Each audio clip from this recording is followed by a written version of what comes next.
Okay, I just did a quick little YouTube short on folks getting the cart ahead of the horse when it comes to developing improvisation skills. Students come in here all the time at the Dallas School of Music wanting to improvise. I get it. I totally get it. However, they're trying to do way too much in the beginning, at the beginning level. And as a result, really getting frustrated and discouraged because they're just got the cart ahead of the horse. And what I mean by that is that they're trying to incorporate all kinds of chord scale relationships that they've read about online on the internet, pentatonic scales, blues scales, half whole diminished scale, whole half diminished scales, you name it. Every scale that you could possibly imagine, they're fiddling around with in an effort to try to develop improvisation skills. I always have them take a step back or a dozen steps back, depending on how far down the road they've been with trying to incorporate everything into their playing. And I ask every student, I say, look, can you just simply play an ascending arpeggio using chord tones from the root to the seventh, put on a nice backing track, play with a nice feel, a nice articulation, ascending from the root to the third, to the fifth, to the seventh, ascending only, quarter note for each beat. Can you do that? And if you can do that, then can we insert a pair of eighth notes on count 4? And then insert a pair of eighth notes on count 3. Move that pair of eighth notes, in other words, from count 4 to count 3 to count 2 to count 1.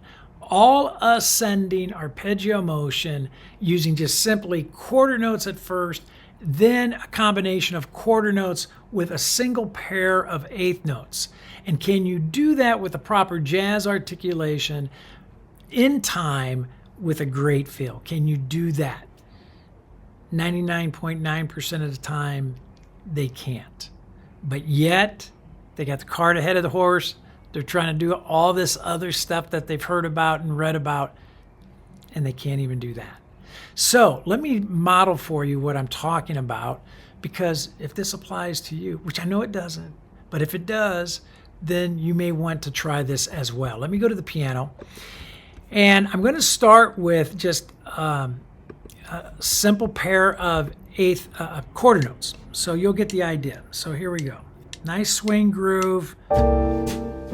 Nothing crazy, about 110. Nice relaxed tempo, right? And all I want them to do is this.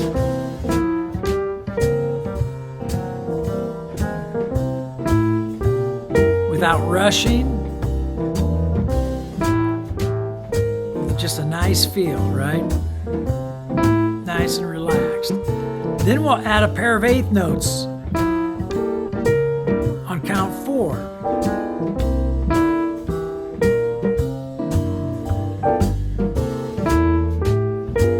Several times. They get that? We're going to move those eighth notes to count 3.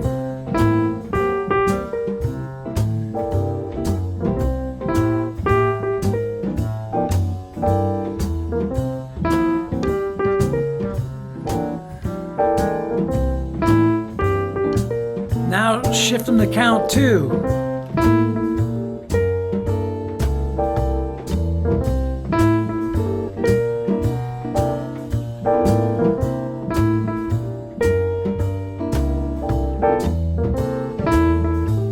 Now let's move them to count 1.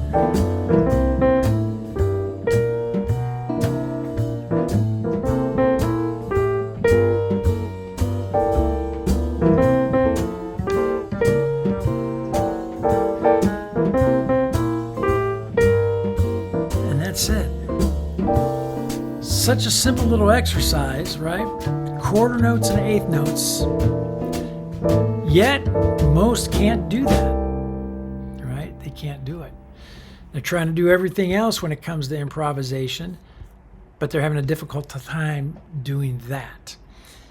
So mission number 1 for all students coming in, wanting to learn how to improvise here at the Dallas School of Music, the very first thing I do is work on simple ascending motion, arpeggio motion with quarter notes and eighth notes on all of our chords, our 12 majors, 12 dominants, 12 minors, 12 half diminished, and 12 diminished. If they can do that, then we're ready to move on. If not, we have the cart ahead of the horse. All right? Hey, if you're not a member of the Jazz Piano Skills, I want to invite you to check it out. Become a member. It's a great community.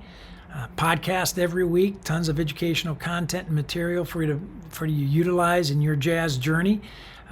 So like I said, great community. Love to have you there. Go check it out. If you have any questions, let me know. My contact information is below.